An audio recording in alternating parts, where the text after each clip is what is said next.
The bell above the door of Marchand and Vellier rang twice, soft as a struck crystal, and Ondine Halverstone stepped into a room that smelled of beeswax, French linen, and money. Snow clung to the hem of her gray traveling cloak. She had walked the last 3 streets from the hackney stand because the coachman had taken one look at her shoes and named a fare she would not pay on principle. Her feet were numb, her gloves were thin. The cuff on her left hand was buttoned high to hide the gold band she wore beneath it, the one that no one in London had yet seen. The salon was warm in a way that had nothing to do with the fire in the grate. It was warm with consequence.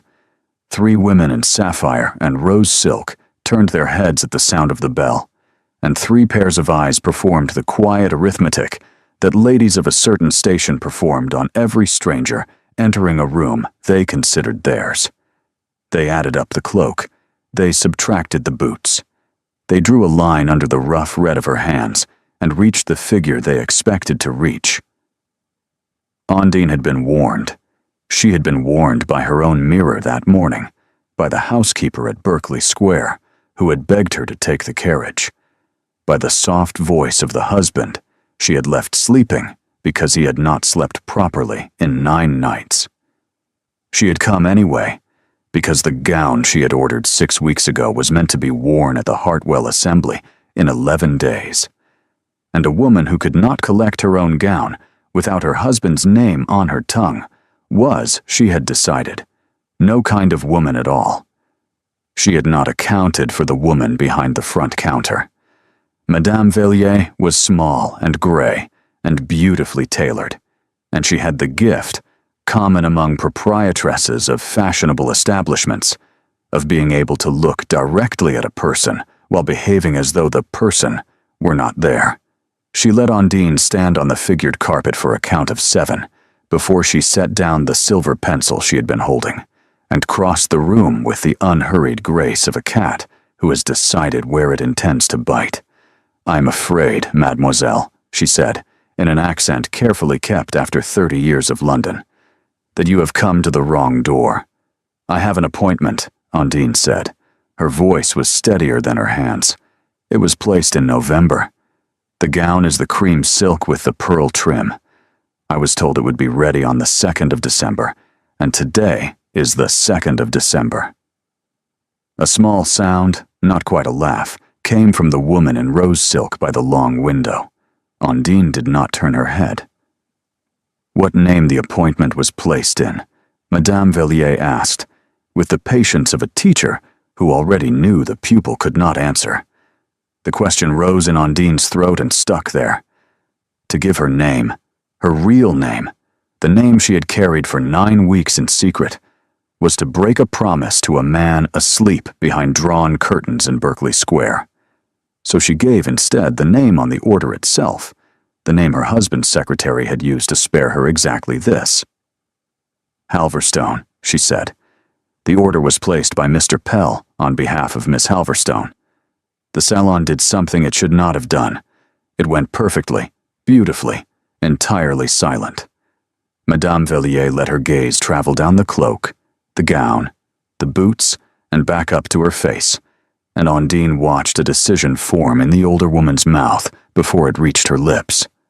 "Mr. Pell does not place orders in this establishment," Madame Vellier said pleasantly, "for women who arrive in wet boots. There has been a confusion. Perhaps the gown was ordered for someone else, and you have been sent to collect it. In which case, you may wait by the side door, and the package will be brought down. It was ordered for me." Ondine's voice did not rise. She had been raised by a woman who taught her never to raise her voice in a room that wanted her to. "I was measured here in October. By Mademoiselle Aurélie. She marked the bodice in green chalk because the white did not show on the silk. If you will send for her, she will know me." The woman in rose silk turned then. She was younger than Madame Vellier by 30 years, and prettier than the room deserved, and she carried her beauty the way some people carried a riding crop, ready to use. Her name, Ondine knew from the gossip pages, was Lady Persenna Crowe, niece of the Marchioness of Linfold, mentioned in connection with the Duke of Westmere 4 times in 3 months. The Duke of Westmere was the name on the marriage register beneath Undine's own.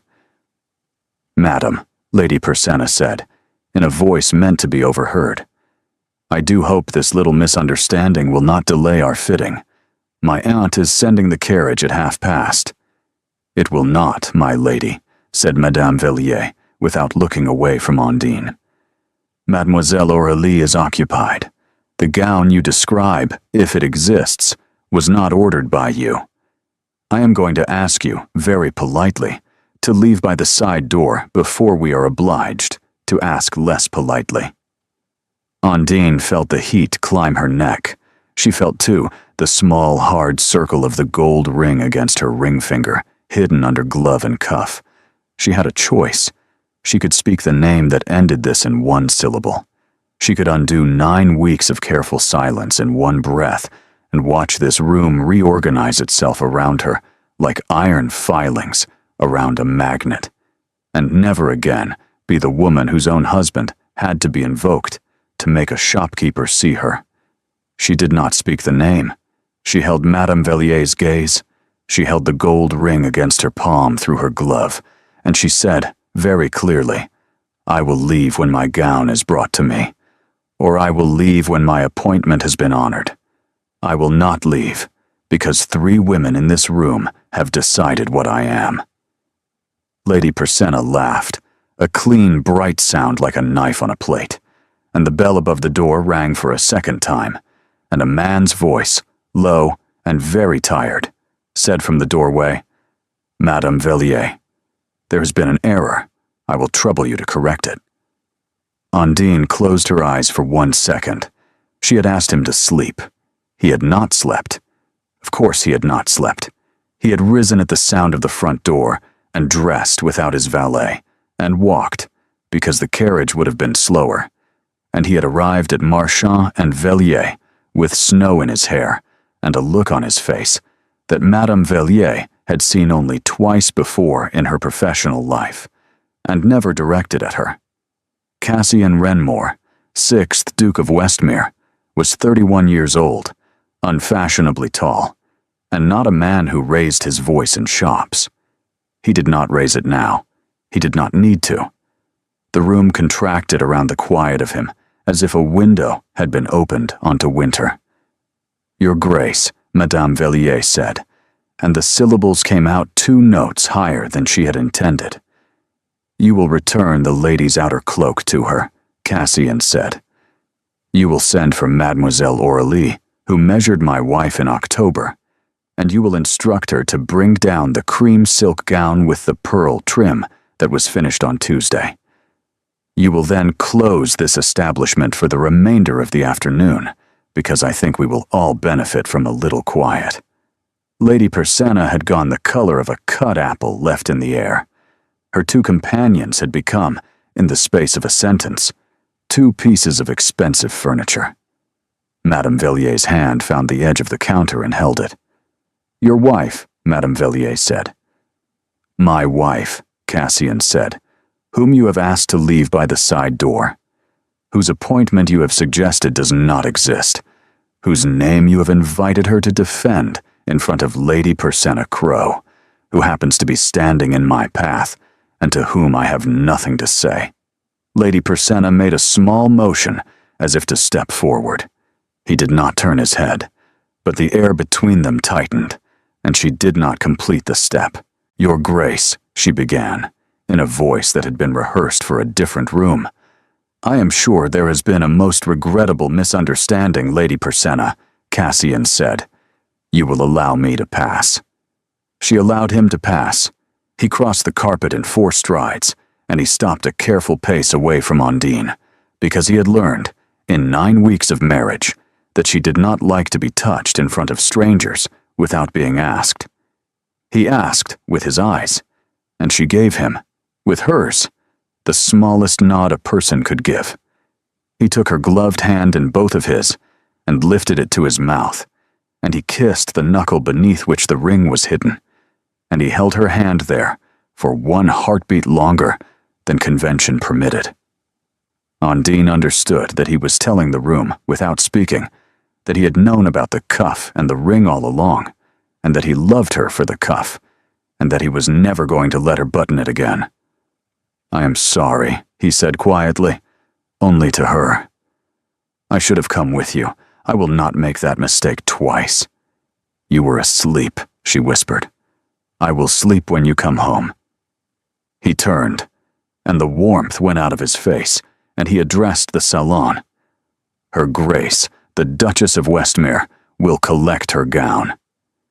You will hand it to her wrapped, and you will hand it to her as if you had known her name from the moment she stepped through that door, because, Madame Vellier, you did. I sat in your back parlor in October. I signed the order in my own hand. You have known for 6 weeks who she was, and you treated her this morning as though you had not, because you saw a woman in a wet cloak, and you decided she was not worth the trouble of remembering. I am going to remember it for you." Madame Vellier's mouth opened. It did not produce a sound. "Aurélie," Cassian said, "bring the gown." Mademoiselle Aurélie, a thin woman with green chalk on her cuffs, brought the gown in a box. She set the box in Undine's hands, and she curtsied, low, and she said, "Your Grace, I am very sorry," and she meant it. Undine, who had been raised to forgive what she could and remember what she could not, said, "Thank you, mademoiselle. The bodice was beautifully done." Cassian put his hand at the small of Undine's back and turned her toward the door. He did not look at Lady Persenna, who was making the kind of small adjustments to her gloves that women made when they were trying not to be seen to weep.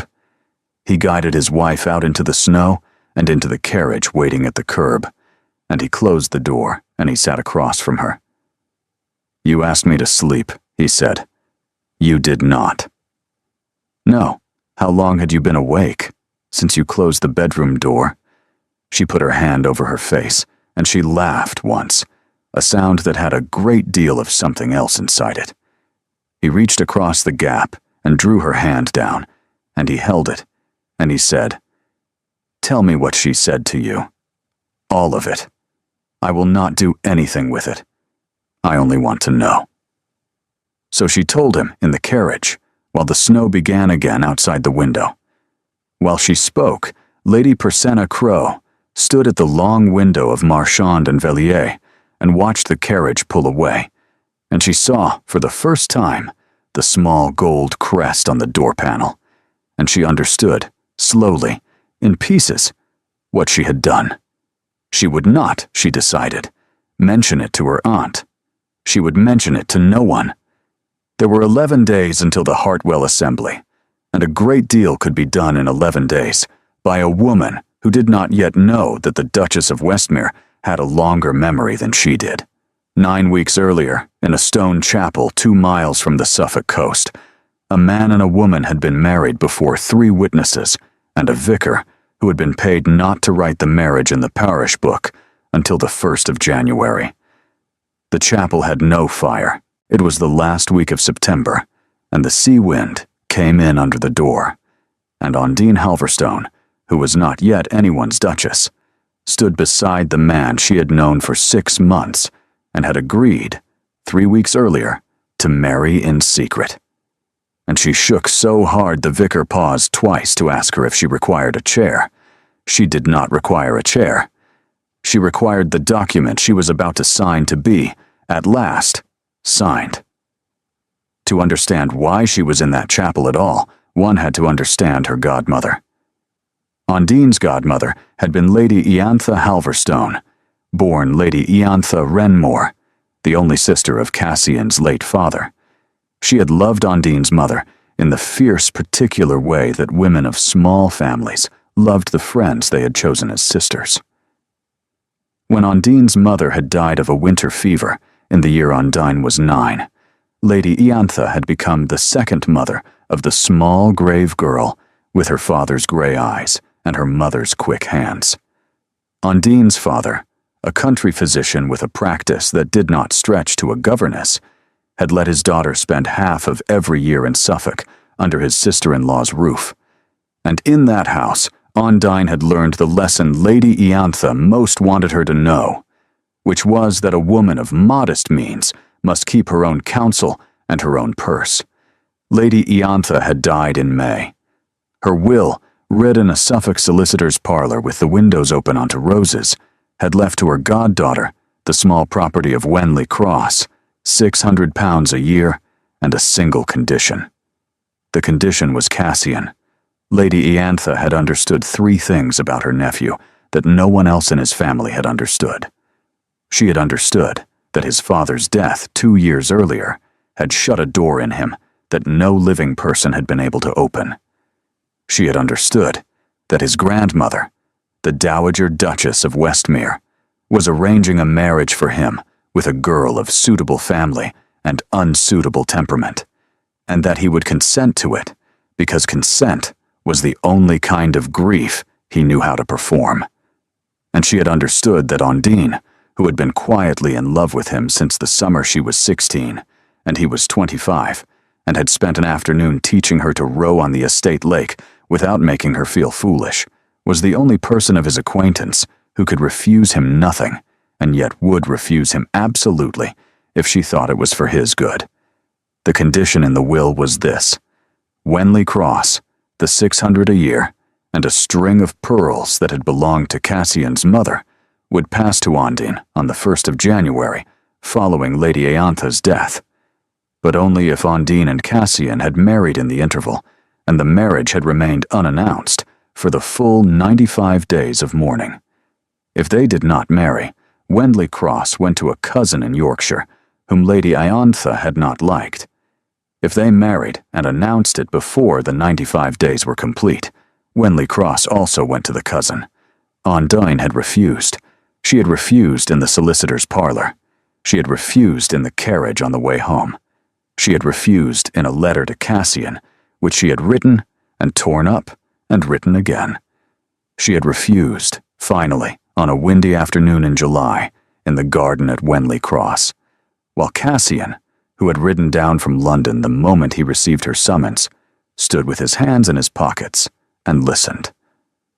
"I will not," she had said, "be a condition in a will. I will not be inherited. I will not marry a man because a dead woman wished me to, even a dead woman I loved." "No," Cassian had said, "you will not. Then we are agreed." "We are not agreed at all." He had taken his hands out of his pockets. "My aunt did not invent this between us. She noticed it, which is a different thing. She left you Wenley Cross because she meant you to have Wenley Cross. The condition was her last argument with my grandmother, who would otherwise have me in St. George's, Hanover Square, by Christmas, with a girl whose name I will not learn. The condition is not a chain. It is a door my aunt held open for as long as her hand could hold it. We may walk through, or we may not, but you must not refuse on the grounds that you are being asked. You must refuse, if you refuse, on the grounds that you do not wish to walk through it with me." She had not been able to look at him. "I wish to walk through it with you," she had said, into her own collar, "more than I have wished any single thing in the whole of my life, which is exactly why I will not do it for 600 a year." "Then do it," he had said, very quietly, for the other reason. She had looked up at him. The light had been low and very gold, and his face had been extraordinarily serious, and he had said, "I love you. I have loved you, I think, since the lake. I should have told you a long time ago.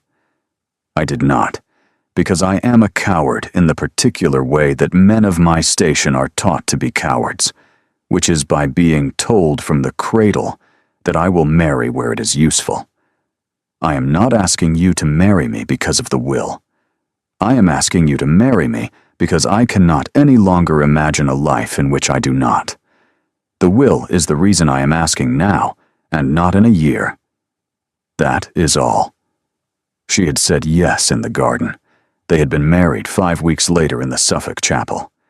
The vicar had not written the marriage in the parish book.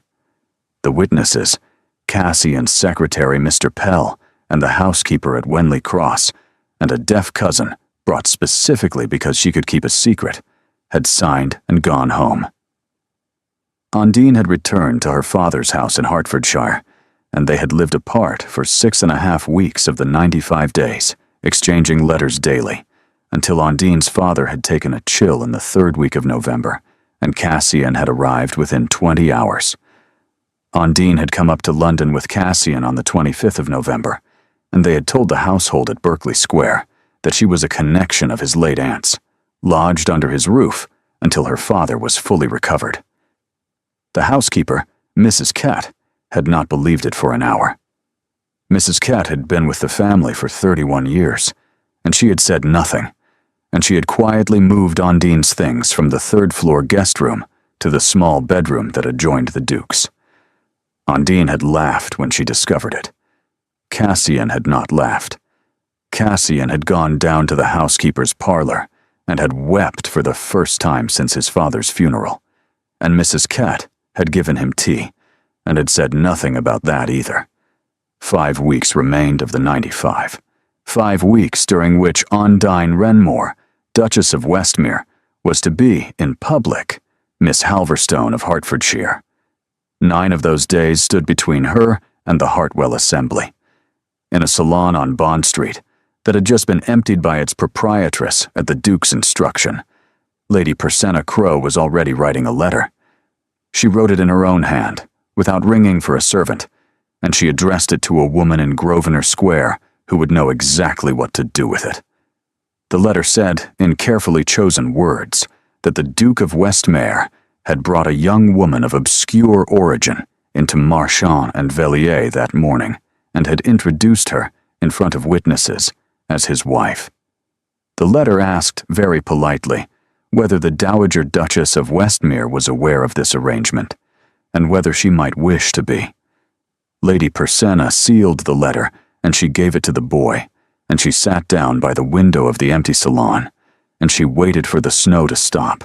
In Berkeley Square, Cassian Wrenmore carried his wife up the great staircase to the small bedroom that adjoined his own, and he set her on the edge of the bed, and he knelt in front of her and unbuttoned the cuff of her glove, and he drew the glove from her hand, and he kissed the gold ring on her finger, and he said, 29 days. 29 days, she said. We will not last 29 days. No, she said. I do not think we will. Neither of them, in that moment, knew that the letter had already been written. The house at Berkeley Square had been kept since the year of the elder Pitt's first ministry by women who understood that a great house is a long, quiet conversation between the people who live in it and the rooms that remember them. Mrs. Kett was the latest in that conversation. She had outlasted 3 dukes and 1 fire, and she had a face like a folded napkin and the moral force of a small infantry regiment. When Cassian carried his wife up the front steps with a hat box under his other arm and snow on his coat, Mrs. Kett met them in the hall with a tray of hot wine and the particular silence she reserved for matters that were not to be discussed in front of footmen. The fire is lit in the small drawing room, Your Grace, she said to Cassian, and in the dressing room. I have sent Janet upstairs with hot bricks. Will you take a tray, or will you go down? A tray, Cassian said, in the small drawing room, and Mrs. Kett. Your Grace. Thank you. Mrs. Kett did not say, for what? Mrs. Kett said, your hat, Your Grace, and she took it from the hall stand where he had thrown it, and she went down the corridor toward the kitchens with the hat under her arm and her shoulders set. Undine watched her go, and felt, for the first time since the bell above the door of Marchand and Vellier had rung that morning, the particular shape of having been carried home. The small drawing room had been Cassian's mother's. He had told Undine this on the second night she had spent in the house, told her without preamble, the way he told her most things, as if he had been waiting for years to put a sentence down somewhere it would be kept. The room faced south, and the curtains were a green that had been fashionable 30 years earlier, and had remained, for Cassian, the only correct color for curtains. There was a low chair by the window, with a worn place on the left arm, where his mother had rested her hand to read. He had not let it be reupholstered. He had not, until Ondine, let anyone sit in it. Ondine sat in it now. He had set her there himself. He had taken the wet boots from her feet and put a pair of his own house slippers, enormous on her, onto her cold feet. And he had wrapped her in a blanket of gray wool, and he had stood for a moment looking at her as if he could not quite believe he was permitted. And then he had gone to the fire and had stirred it without need, because he needed somewhere for his hands to be. "You will be cross with me presently," he said to the fire. "I would prefer you were cross with me now and had it done with. I am not cross with you. You will be when you are warm. I will be cross with myself when I am warm, which is different." He turned. He looked at her. He came across the carpet and he knelt in front of the green chair, and he took her hands and put them between his, and he said, "Tell me why you went without me." She thought about it. "Because," she said slowly, "I have been a wife for 65 days, and I have been a duchess for 65 days, and I have not yet been either of those things in a room that did not already know me. I wanted to walk into a room as myself. I did not want to find out on the 13th of December at the Hartwell Assembly in front of 200 people whether I could stand in a room without you. I wanted to find it out today, in a shop, with a hat box to carry home, where the worst that could happen was that I came home without the gown. That was not the worst that could happen. No, I see that now." He pressed his forehead to her knuckles. She put her free hand slowly on the back of his neck. "I am not sorry I went," she said into the top of his head. "I am sorry you found out the way you did. I am sorry you walked. I am very sorry about your hat. But I am not sorry I went. Cassian, I need you to hear that part." "I hear it." His voice was muffled against her hand. "I do not like it, but I hear it." "Good. I will not stop you going." "I know." "I will only," he said, lifting his head, "ask you to take Pell with you next time, as far as the door. He can wait in the carriage. He will not come in unless you send for him. Will you let me have that?" "As a wedding present." She considered. The fire snapped.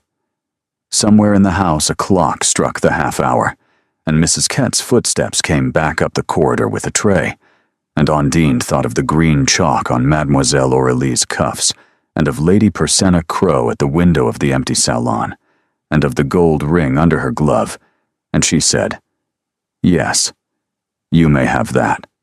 He kissed the inside of her wrist where the cuff had been, and he stood, and he opened the door for Mrs. Kett.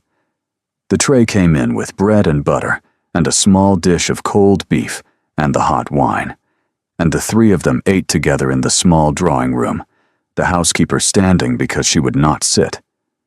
Outside the window, the snow began to come down in earnest, and the boy from Lady Persenna Crow's salon was, at that moment, walking up the steps of a house in Grosvenor Square, with a letter in his pocket that had been written in a careful hand and addressed to no one yet at all. The Dowager Duchess of Westmere was 73 years old, and she had buried a husband and a son, and she had held the title of one of the most feared women in London for 41 years. She received Lady Persenna Crow's letter at 11:30 on the morning of the 3rd of December. She read it twice. She put it in the fire. She then sent for her grandson. The note that arrived at Berkeley Square at 1 o'clock was 4 words long, written on heavy cream paper in a hand that looked as if it had been carved rather than written. It said, "Tomorrow, 11. Bring her." It was unsigned. No signature was needed.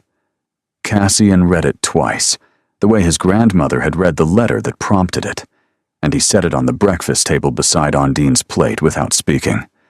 Ondine read it. She set down her spoon. How, she said, does she know? She does not know. She suspects. Someone has written to her. Persenna Crow. Almost certainly. My grandmother does not waste afternoons. What happens if we do not go? She comes here. And if we go? He took the note back from her, and he folded it, and he said, we tell her the truth. All of it. Including the will, including the chapel in Suffolk. We tell her, and we let her be furious, and we walk out of her drawing room having told her, because if we do not tell her now, she will tell us, and there is a great deal of difference between those two things. She will be very angry. She will be incandescent. With me or with you? With me. She is not afraid of you yet. Yet. That, he said, depends entirely on you. They went the next morning at 11. Ondine wore a gray wool gown that Mrs. Kett had brushed 3 times, and the pearls Lady Iantha had given her, and the gold ring on the outside of her glove for the first time in 9 weeks, because Cassian had asked her to, and she had understood why he asked. They were shown into a drawing room that had not been redecorated in many years. The Dowager Duchess of Westmere was standing by the window with her back to them, and she did not turn for a long count of 7. And when she turned, she looked first at Ondine's left hand. Sit, the Dowager said. They sat. Not you, the Dowager said to Cassian. You stand. You have done a great deal in the last few months that you might have asked my opinion on. You may stand for an hour and reflect upon it. Cassian stood. The Dowager came across the carpet and sat down opposite Ondine, and she arranged her skirts with the same deliberateness with which a judge arranges papers. And she said, Lady Iantha was my sister-in-law for 46 years. I disliked her for the first 30. I came, in the last 16, to respect her. She left a will that I have not been shown. I am told that the will contained a condition. I am told that the condition concerned my grandson, and a young woman who has been seen on his arm, under a name that is not, I now believe, the name she was married in. I am asking you, Miss Halverstone, to tell me whether what I have just said is correct. You will tell me as though you were giving evidence, because that is what you are doing. Ondine wet her dry mouth. The will is correct, she said. Lady Iantha left me the property of Wenley Cross, 600 a year, and a string of pearls, on the condition that I marry your grandson, and that the marriage remain unannounced for the 95 days of her mourning. We were married on the 28th of September, in a chapel in Suffolk, before 3 witnesses, by a vicar who has not yet entered the marriage in the parish book. 28 days remain. The marriage will be entered and announced on the 1st of January. I refused the will when it was read. I accepted your grandson when he asked me a second time in the garden at Wenley Cross on a question that did not concern the will. I am his wife. I have been his wife for 67 days. I am sorry that you are learning of it from a letter rather than from us. I am not sorry that I am his wife. The Dowager looked at her for a long time. Stand up, she said. Ondine stood up. The Dowager stood up. She was 3 inches taller than Ondine. She walked around her once, slowly, as one walks around a horse one is being asked to consider. And she stopped in front of her, and she lifted, with one finger, the small gold ring on Ondine's left hand. Iantha gave you the pearls. Yes, your grace. She did not give you this. No. The ring was your grandson's mother's. He gave it to me in the chapel. The Dowager's hand stilled. She looked for 1 second, not at the ring, but at Ondine's face, and Ondine saw something move across the older woman's eyes. That was not anger, and that was not approval, and that was a thing she could not have named if she had been given a year to name it. The Dowager let go of the ring. Sit, she said. Ondine sat. The Dowager sat. The Dowager turned her head, finally, to her grandson. You used your mother's ring. I did. You did not ask me. No, you did not ask me, the Dowager said, because you knew I would have said no, and you knew that you would have used the ring anyway, and you wished to spare me the experience of being disobeyed in a matter on which I had a right to expect to be consulted. Do I have that correct? Yes, grandmother. Sit down, Cassian. He sat. He sat in the chair beside Undine's, not the chair across the room, and the Dowager noted this and did not remark upon it, and she folded her hands in her lap, and she said to the room at large, I am, at this moment, very angry. Before I send you away, I am going to say two things. The first is this. Iantha was right. I would have arranged a marriage that would have been a disaster. I was, in fact, in correspondence with the Linfolds about it as recently as October. I would have presented you with a fait accompli, Cassian, and you would have been miserable for the rest of your life. Iantha understood this about me. She acted to prevent it. She used the only person of my acquaintance who could not be bribed or flattered into compliance, which was you, Miss Halverstone. I am not yet able to thank her. I will not, in the meanwhile, punish her goddaughter for being the instrument. Undine's eyes had filled. She kept them open. The second thing, the Dowager said, is this. There are 28 days until the 1st of January. There are 9 days until the Hartwell Assembly, which will be attended by every person in London whose opinion can do you harm. Lady Persenna Crowe has already begun the work of making certain those people arrive at the assembly with a particular story in their heads. We will not undo that story by announcing the marriage today, because today is not the 1st of January, and the will is the will. We will instead place a different story beside hers, and we will let the truth come down on top of both of them like a hammer on the 1st of January. I will help you do this. I will help you because Iantha was right and I was wrong, and because the ring on your finger was my daughter-in-law's, and because in 28 days you are going to walk into a ballroom as the Duchess of Westmere. Do we understand each other? Yes, Your Grace. You may call me grandmother in this house, but not yet in any other. Not until the 1st. Yes, grandmother. The Dowager closed her eyes for 1 second. She opened them. Cassian, she said, take your wife home. Send Pell to me at 3. I shall require a list. They went. In the carriage, Undine put her face in her hands, and Cassian put his arm around her, and she shook for a full minute, and he held her, and at the end of the minute, she lifted her face and she said, she called me her goddaughter. She did. She has never met me before today. No, she knew the ring was your mother's, before you said. Yes, she gave it to my mother, on her wedding day, 43 years ago this June. Undine sat for a long moment with this. Then she said, very quietly, I think we have an ally. I think, said Cassian, we have a general. The library at Berkeley Square was on the 1st floor at the back of the house, and it had been Undine's room by quiet agreement since the first week she came up to London. Cassian had given it to her without ceremony.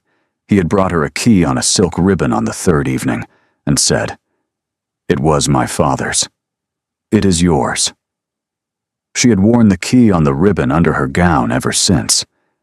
She was in the library on the evening of the visit to Grosvenor Square, in her father-in-law's old chair by the small fire, with a book open on her lap that she had not read a word of in 20 minutes. The house was very quiet. The snow had begun again. She was waiting for the trembling she could feel at the edge of her wrists to begin in earnest. It came in waves, a fine, continuous tremor that traveled from her wrists into her shoulders.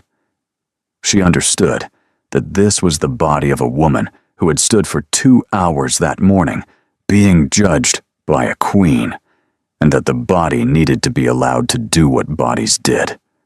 She let it.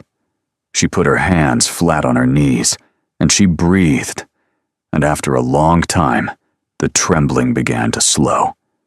The door opened. Cassian came in with snow on his shoulders. He had not stopped to give his coat to anyone.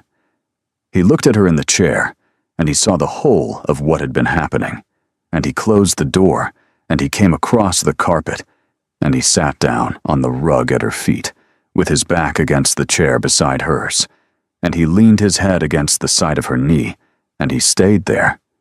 She put her hand in his hair. They sat like that for a long time.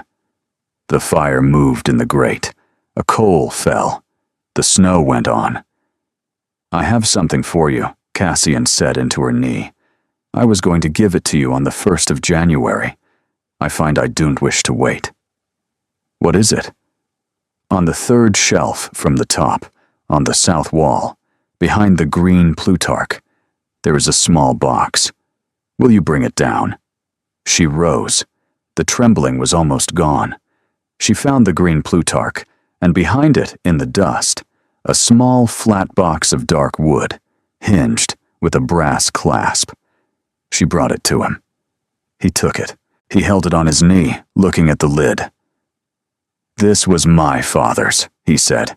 "He kept it in this room. He kept very few things in this room that were not books." "Will you sit on the rug with me?" She sat on the rug. He opened the box. Inside, on a bed of faded blue silk, lay a small pair of folded spectacles in a thin gold frame. A folded paper that had been folded so often it was beginning to come apart at the creases, and a child's drawing on a square of paper, in pencil, of a horse with extra legs. "My mother's spectacles," he said. "She wore them only to read. She did not let anyone see her in them outside this room." "Cassian. The drawing is mine. I made it for my father when I was 4.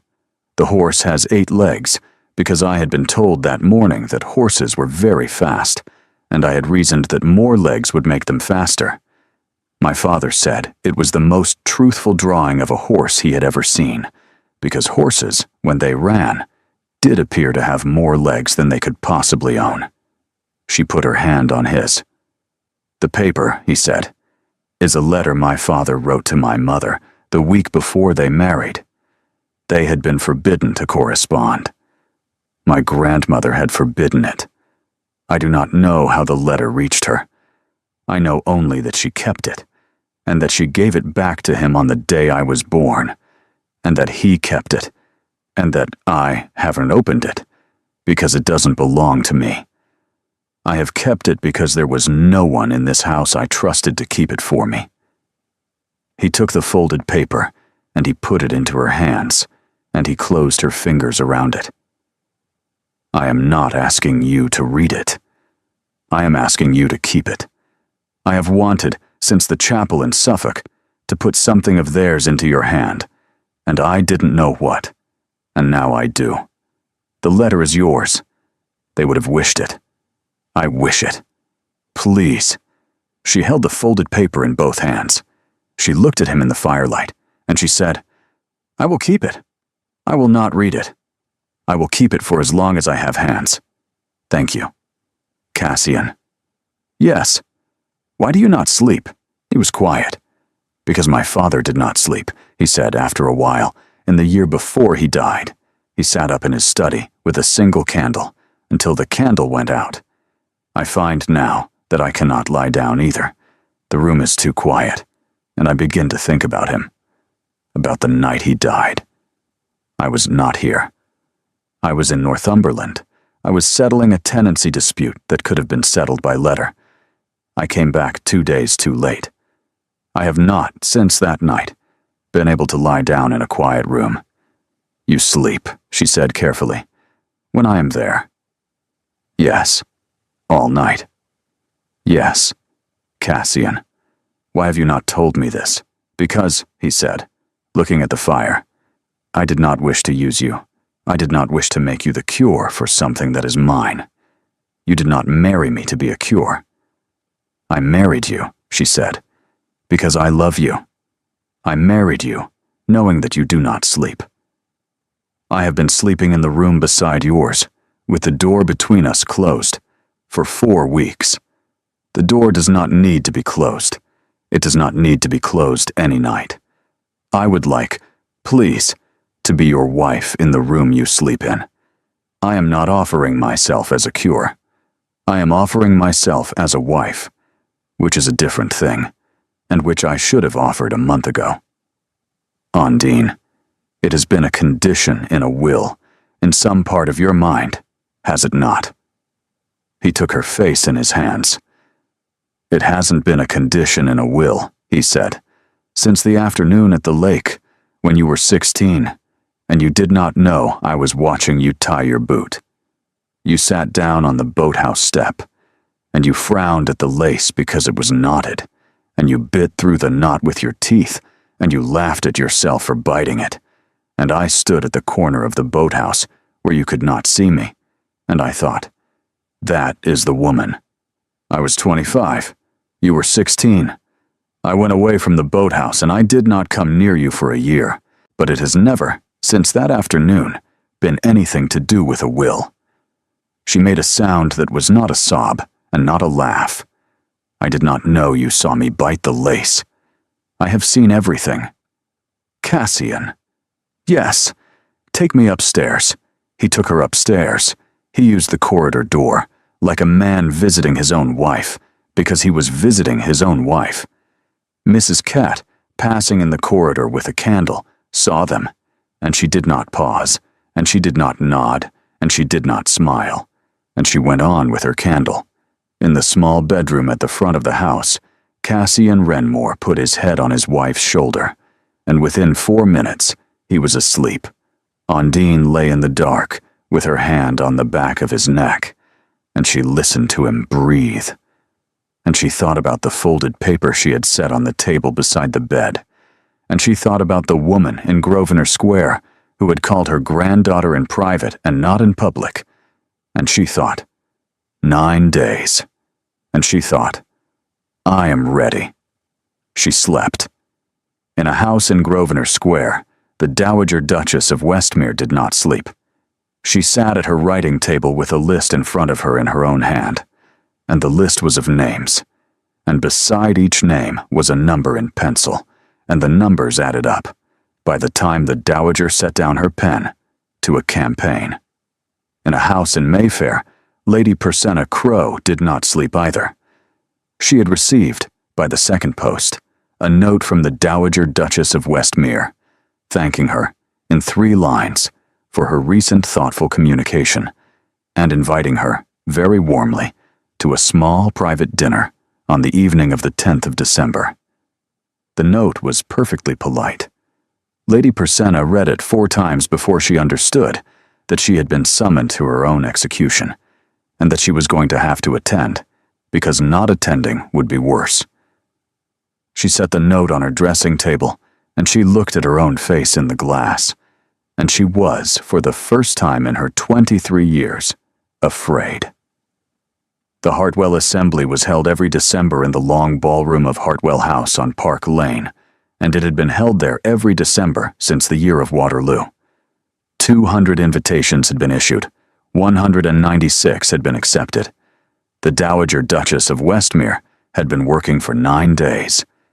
She had given a small private dinner on the evening of the 12th, attended by Lady Persenna Crowe, who arrived in cream silk and left in the color of a person who has been told, very politely, over the soup course, that her aunt would not be receiving for the rest of the season.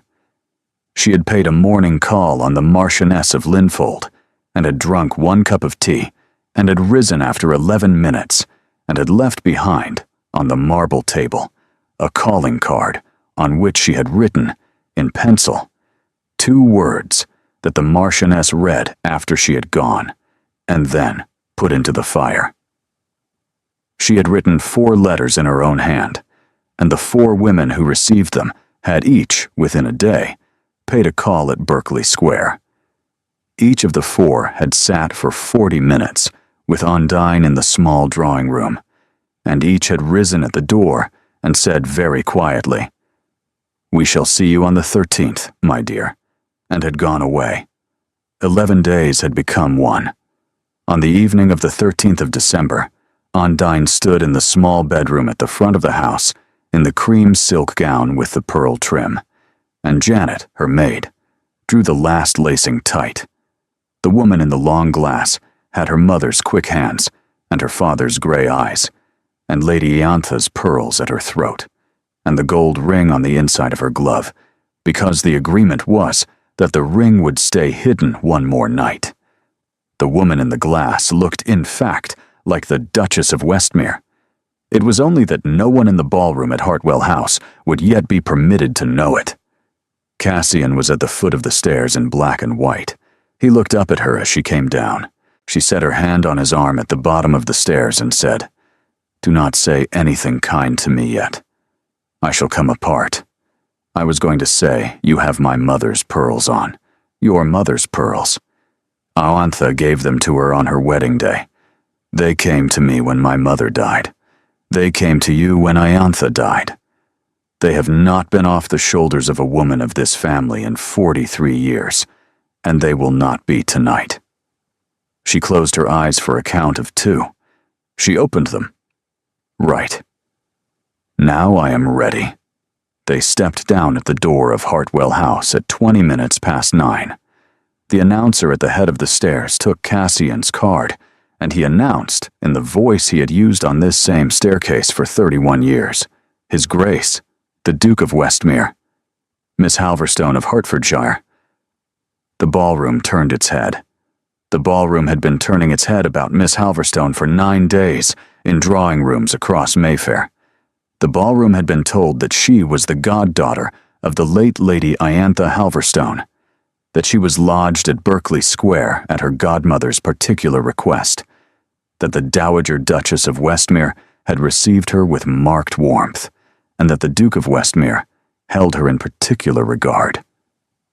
The ballroom had also been told that Lady Persenna Crowe had recently caused offense to a lady of Lady Iantha's household by an unfortunate display in a Bond Street salon, and that one ought not to greet Lady Persenna with any particular warmth this evening. Lady Persenna had come anyway. She stood in pale green silk by the second of the long windows, and she watched the announcement, and she watched Mrs. Calverley, who had been the third of Ondine's morning callers, cross the floor to greet Miss Halverstone with both hands extended, and she watched the Marchioness of Hartwell herself kiss Ondine on the cheek, and she watched the Earl of Mowbray, who never danced, write his name on Ondine's card for the second set, and she understood, slowly, in pieces, that she had not just lost. She had been buried. The first set was a country dance. Cassian did not lead it. He led Ondine instead to the chair next to the Dowager Duchess of Westmere, who said, loud enough for 3 rows of chairs to hear, "Miss Halverstone, sit beside me. I have been looking forward to your company all week." The Dowager, who had not been seen to give her chair to a young woman in 12 years, gave it to her. Cassian danced the first set with his sister-in-law. He danced the second with Mrs. Calverley. He took Ondine's card during the interval and wrote his own name in 2 places, the third set and the supper dance, and he handed it back to her and said, "I will not crowd you. Dance with whomever you wish. I will be where you can see me." She danced the third set with him. It was a waltz. The Dowager had requested it. Ondine did not know this until afterwards. She knew only that the music began, and Cassian put his hand at her waist, and she remembered the lake and the boathouse step, and the lace she had bitten through with her teeth, and they began. She did not count. She had been dancing with him in her head since the chapel in Suffolk. She let herself be looked at. She let the room see her. She let the room see her happiness, which she had been keeping under a glove for 9 weeks. "You will get me into trouble," he murmured. "You are already in trouble." "I am. I find I do not mind." The waltz turned them past the Dowager and past Mrs. Calverley and past Lady Persenna Crowe, whose mouth had set in a hard line. Cassian, who was a man of education and discipline and considerable patience, did the one thing his grandmother had asked him not to do that evening, which was that he laughed. He did not laugh loudly. He laughed quietly into the air a few inches above his wife's hair. The laugh did, in 11 seconds, what 9 days of his grandmother's careful work had not entirely accomplished. It told the room, in a single sound, that the Duke of Westmere was the happiest man in it. You promised. I broke my promise. Your grandmother will have your skin. My grandmother is laughing too. Look across the room. She looked. The Dowager Duchess of Westmere was not laughing. She was, however, smiling, behind the fan she had lifted to her face. At the moment, Cassian laughed.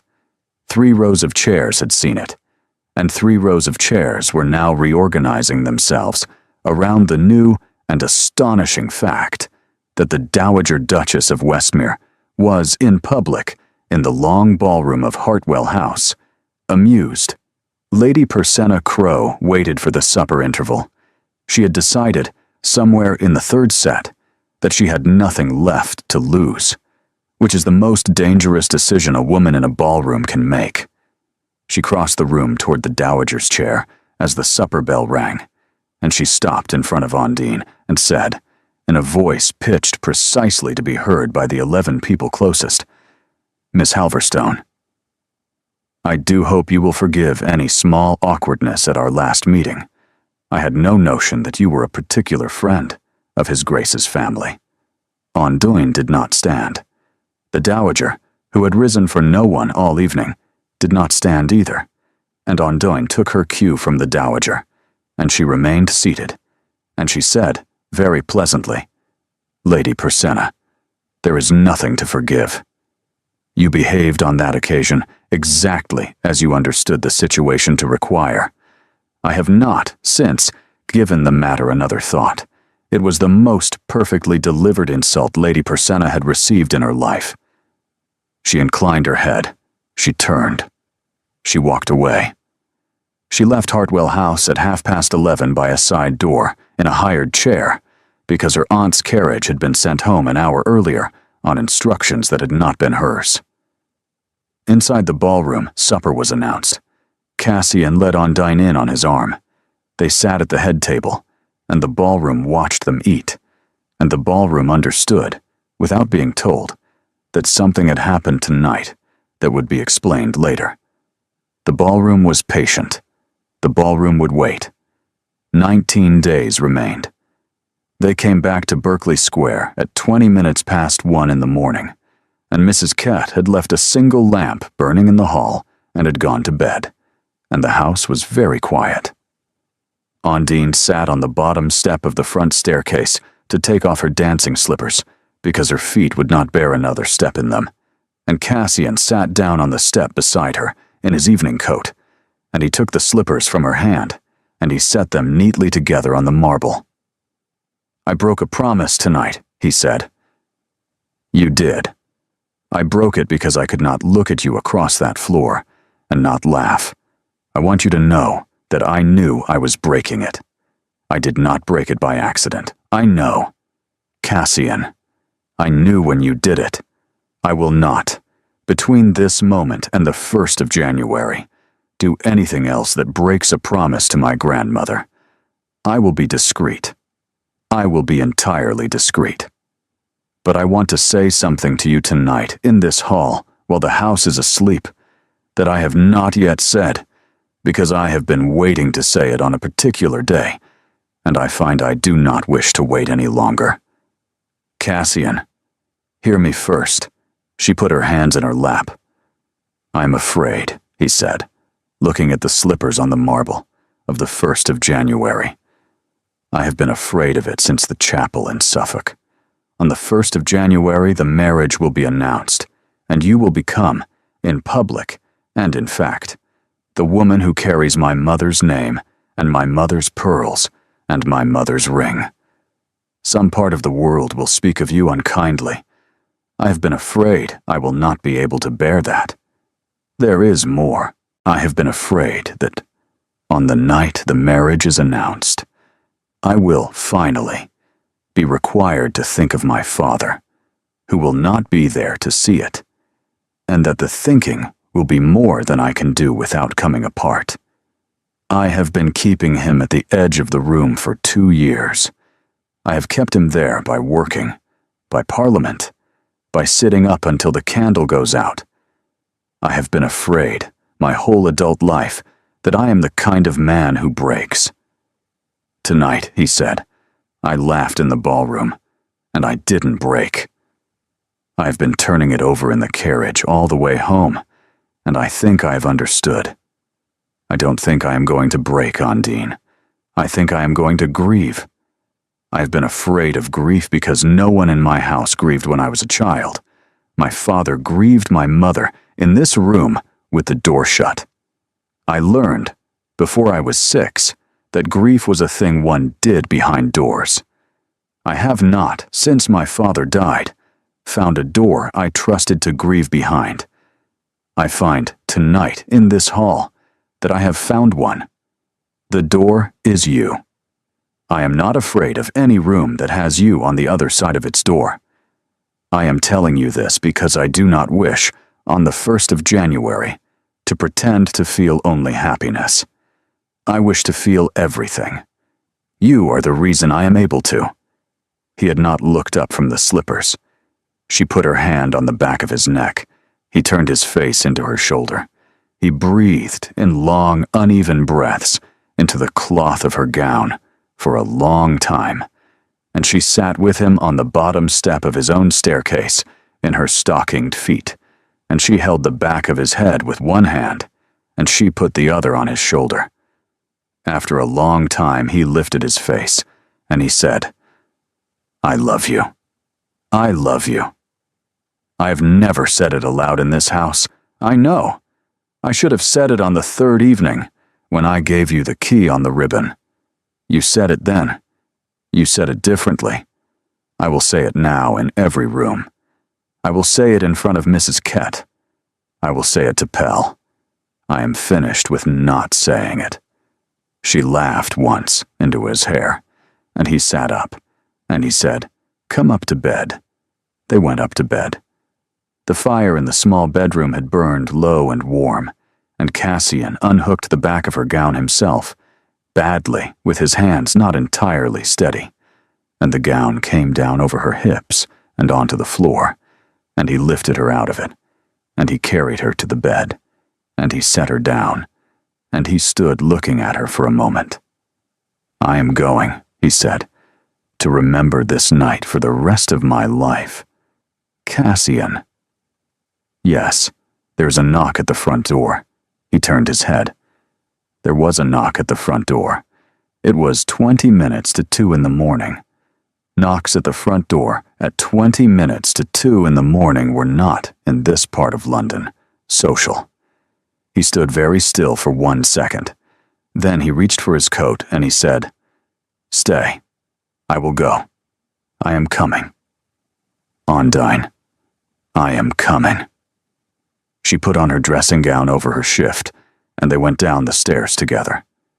Mrs. Kett met them at the foot in her own dressing gown with a candle, and Cassian said, Stand back, Mrs. Kett. Ondine, stand on the stair. He opened the door. A boy of about 14 stood on the step in the snow, hatless, with a folded paper in his hand, and his face scarlet with cold, and he said, Very fast. His Grace the Duke of Westmere, please. From Mr. Pell, who is at the house in Hertfordshire, and who says it could not wait until morning. The house in Hertfordshire. Ondine's father. Cassian took the paper. He read it standing in the open door, in the snow on the step, while Ondine watched him from 3 stairs up, and she came down off the stair, and he turned, and he caught her as she came down off the last step, because she had known before he spoke what the paper said. He is alive, Cassian said quickly into the top of her head. Ondine, he is alive. He has had a return of the chill. He is asking for you. Pell says it is not as bad as November. Pell would not have written if he thought it was. We are leaving at dawn. We will be there by dark. Mrs. Kett, Your Grace, the traveling carriage, the closed one, the bay pair. Dawn. Bread, cold meat, hot bricks. Send to my grandmother at first light. Not before. She will have the vapors, and I cannot manage them tonight. Yes, Your Grace. Undine. Go and dress. We are going home. Cassian. Yes. Thank you for not pretending. Just then? Thank you for not pretending it would be all right before you read it. I will not, ever, pretend a thing to you. Go. She went up the stairs. The snow had begun again, and the boy on the step had been given a hot drink and a coin and sent home.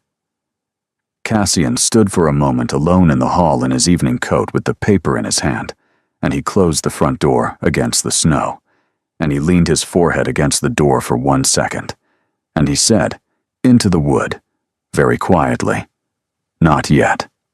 Not him. Not yet. He went up the stairs. They reached the house in Hertfordshire at 4:30 in the afternoon of the 14th, in a sky already going dark, and a road already going to ice, and Mr. Pell was standing in the doorway with his hat off. Undine came down out of the carriage before the step was set, and they went into the house together. Mr. Pell, who had been Cassian's secretary for 11 years, said only, "He is awake. The fever is down. The doctor went home an hour ago. He has been asking for her grace." Undine went up the stairs. She did not stop to take off her cloak. She went along the corridor to her father's room, and the door was open, and her father was in his bed in his nightshirt, with his eyes very tired and very alive, and he looked up at her in the doorway, and he said, in a voice that was thin but his own, "I am not dying. Pell is a panic monger." Undine sat down on the edge of her father's bed. "You have come a great way for a chill," her father said. "I have come a great way to tell you something you should have been told in October." He lifted one eyebrow. "You have been married since September." She stopped. "I have known," her father said, "since the morning after. The vicar, who is a decent man, drove the 8 miles to tell me what he had done. He told me he had married you, and he had not entered it in the book, and he told me why. I told him to keep it out of the book until I was dead, or January came, whichever was the earlier event, and I told him not to tell you that he had told me, and he has not." Undine put her face in her hands. "You have been," she said, "the worst-kept secret of my life. I have been your father, child. I have known you since the day you were born, and what I didn't know I guessed. I let you go up to London. I let you carry it under your glove.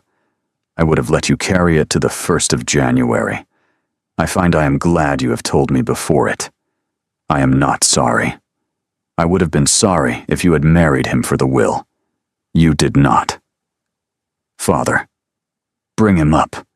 I should like to speak to him." She brought Cassian up. She left them.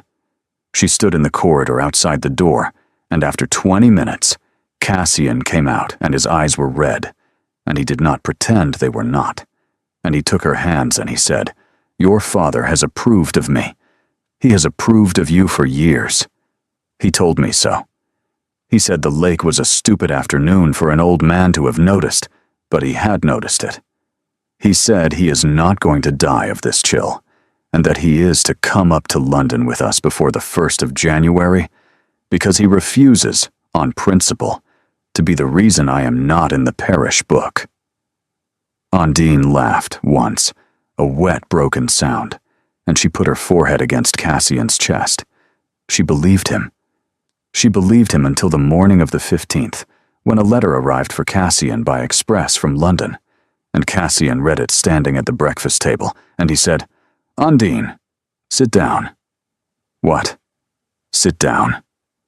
She sat. "My grandmother," he said, "had a small attack of the heart yesterday afternoon. She is not in danger. She has been bled, and she is in her bed. She has sent word that we are not to come up. She has sent word that we are to remain with your father until he is well, and that we are to be in London by the night of the 31st. Cassian, your grandmother has had an attack of the heart because of me.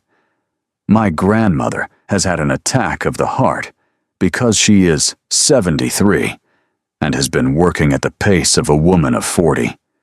She would have had it whether you existed or not. Undine, I have to go to her. She has expressly said no. I have to go to her. She called me granddaughter in private and not in public.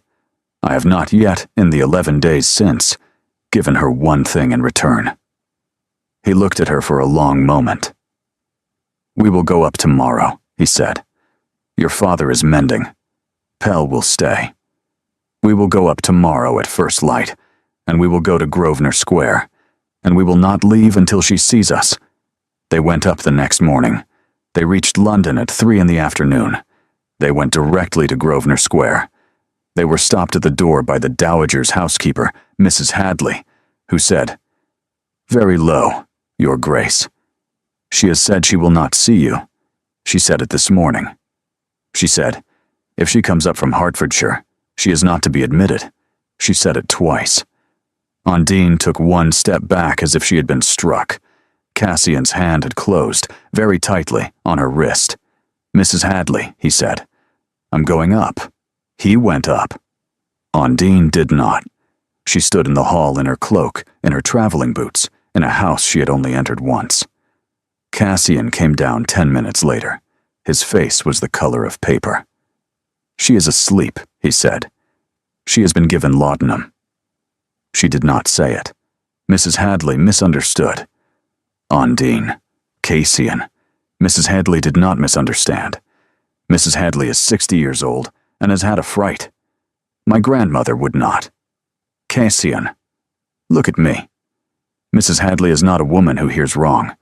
Mrs. Hadley has not, in 40 years, reported a sentence she was not certain of. Cassian. He did not answer. "I'm going home," Undine said, "not to Berkeley Square." Home. I'm going to my father's house, tonight. By stage, if I have to. I will come back. I will come back when she sends for me, and not before. I will not, Cassian, sleep one more night in your house under a name that is not mine, while the woman who said she would help me bring it out into the light has said, in laudanum or out of it, that she will not see me. She turned. She walked out of the house. She got into a hackney that was standing on the rank, and she gave the man the address of the coaching inn where the Hertfordshire stage went out. And Cassian stood on the step of his grandmother's house in the snow, and he watched the carriage turn the corner. He went home to think. He sat in the small drawing room in his mother's chair, and he did not light the fire, and he sat in the cold until the room went dark around him. Mrs. Kett came in with a candle at 6 and saw him, and Mrs. Kett said, "Your Grace, get up and go after her. Go now. Go before the snow closes the road." He went. The road to Hertfordshire closed behind Undine at 9 o'clock that evening, where the snow had drifted across the lane to a depth of 3 feet. She had reached her father's house at 8:30, and she had let herself in at the side door, and she had sat down on the edge of her old narrow bed in her cloak, and she had not lit the candle. After a while the door opened, and her father came in his dressing gown with a candle. He set it on the chest of drawers, and sat down in the small chair by the bed and said, "What has happened?" She told him. All of it, from the salon to the 4 words on cream paper, to the waltz at Hartwell House, to the laugh in front of 200 people to the housekeeper in Grosvenor Square saying, "Very low, Your Grace. I am very sorry." He did not interrupt. When she was done, he said, "I am going to tell you a thing about your mother. We were forbidden to marry by her father, because I was a country physician, with a practice that did not stretch, in his opinion, to a daughter of his. We waited 11 months. At the end of the 11 months, her father changed his mind, because your mother had quietly refused 3 other men, and because her aunt, whom he loved, had told him he was being a fool. Your mother understood a thing about him which I will tell you now. What? Old people are afraid. They are afraid in particular ways that the young do not see. They are afraid of being foolish, of being seen to be wrong, of giving away something they cannot get back. Your grandmother in Grosvenor Square is 73 and has had an attack of the heart, and she has spent 9 days giving away things she cannot get back. And last night, in the dark, she was afraid. She said the thing she said because she was afraid. She is, I imagine, ashamed of it now. You are going to go back tomorrow. You are going to sit in her hall until she sends for you, because granddaughters do not leave their grandmothers to be ashamed alone. Father, eat the rest of your bread. She had not finished it when there was a hammering at the side door. It was Cassian. He had ridden the last 12 miles. He had not got through by carriage at the chalk pit, and he had taken the post boy's horse. Undine's father opened the side door and let him in, and said, "She's in the kitchen." Cassian stopped in the doorway. "I'm sorry," he said. "I'm sorry. I went up the stairs in Grosvenor Square. I should have taken your hand and walked out of the house with you. I went up the stairs because I was, in that moment, more her grandson than your husband, and I have ridden 20 miles in the snow to tell you I will not, ever again, be more her grandson than your husband. If she will not have you in her house, then I will not be in her house either." Her father stood up. "I will go to bed," he said. Undine took Cassian's hands. "We will go up tomorrow. Together. We will sit in her hall, and we will not leave.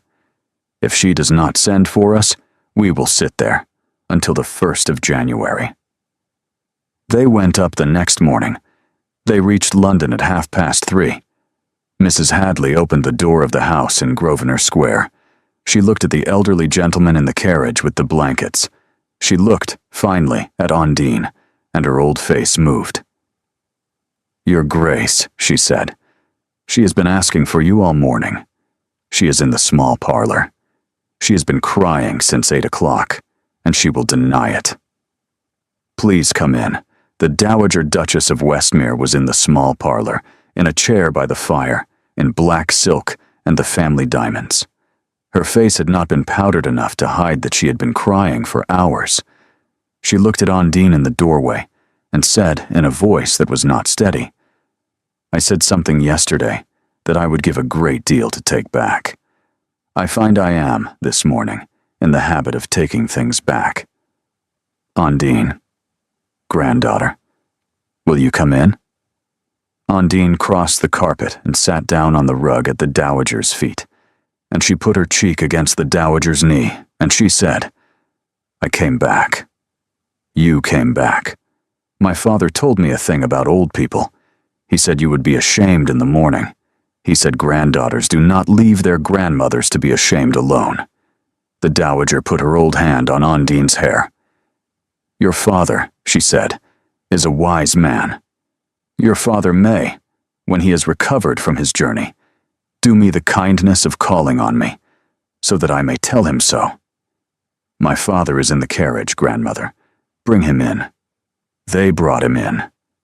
The dowager looked at Undine's father and said, "Dr. Halverstone, your daughter is a remarkable woman. Your Grace, I have known that for 22 years. I am pleased that you have caught up." The dowager laughed. She laughed in the small parlor, with her old hand on Undine's hair, and Cassian, who had not heard his grandmother laugh in almost 3 years, sat down in the chair beside his wife and watched his grandmother laugh. It was the 17th of December.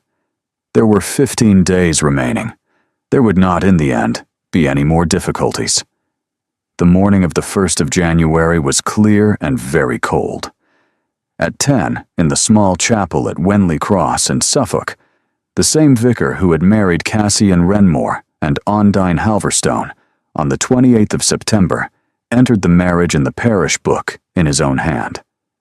At 11, at Berkeley Square, Mrs. Kett unlocked, with great ceremony, a small cabinet that had been locked for many years, and took out of it a pair of cards engraved at Smithson's 6 weeks earlier, which announced to the world that the Duke of Westmere had married on the 28th of September last, Undine, only daughter of Dr. Halverstone of Hertfordshire and goddaughter of the late Lady Iantha Halverstone. The cards were sent out at noon. By 3 o'clock, there was no one in London above a certain rank who did not know. By 5, Lady Persenna Crowe had left for Bath. She would not return for 3 years. The ball at Westmere House on the evening of the 2nd was held in a ballroom that had not been opened in 2 years. The Dowager wore black with the family diamonds, and she stood at the head of the receiving line. Cassian stood beside her in black and white. Undine stood beside Cassian in a gown of pale ivory, and around her throat were Lady Iantha's pearls, and on her left hand, at last, on the outside of the glove, on the outside of everything, was the small gold ring that had been Cassian's mother's. The receiving line took an hour and a quarter. 407 people came up the great stairs and were greeted in turn. At the side, in a chair set there, because the Dowager had insisted he be carried up the stairs, Dr. Halverstone watched his daughter receive London, and Mrs. Kett, behind his chair in her best black, kept her handkerchief in her hand the whole hour and a quarter, and the two of them stood the watch together. The first set was a waltz, by the Dowager's order. Cassian led Undine onto the floor. They were the only couple. He put his hand at her waist. "You will not believe what I have in my pocket," he said. "I will believe it. My mother's spectacles. I have carried them all day. I should have liked her to be here. She is here. Yes. Cassian. Yes. I have something for you. I will give it to you tonight, after the ball, in the library. I will wait." Other couples joined. The night went on. Dr. Halverstone, against everyone's advice, made one toast, very short. "To my daughter," he said, "and to the man my sister-in-law chose for her, and to my sister-in-law, who was right." The Dowager raised her glass to that one and drank it, and the room drank it after her. At 1 in the morning, the last carriage left, and the household was gathered, by the Dowager's arrangement, in the great hall. The Dowager stood on the bottom step of the great staircase and said, "I should like to introduce you to the Duchess of Westmere. Most of you will already know her. You may, from this evening, know her by her own name. She has been your mistress for 96 days. Mrs. Kett knew. I am the last to know. I do not propose, in future, to be the last to know anything at all." Inside the library, Undine lit a single candle. Cassian sat on the rug, with his back against the chair where his father's box rested, and Undine sat beside him, and she opened the box, and she took out the folded paper. "I have not read it," she said. "I think tonight you should open it. Because they were your parents, and because I think you are ready, and because I will be sitting beside you while you read it." He took the paper. He unfolded it slowly. He read it through twice.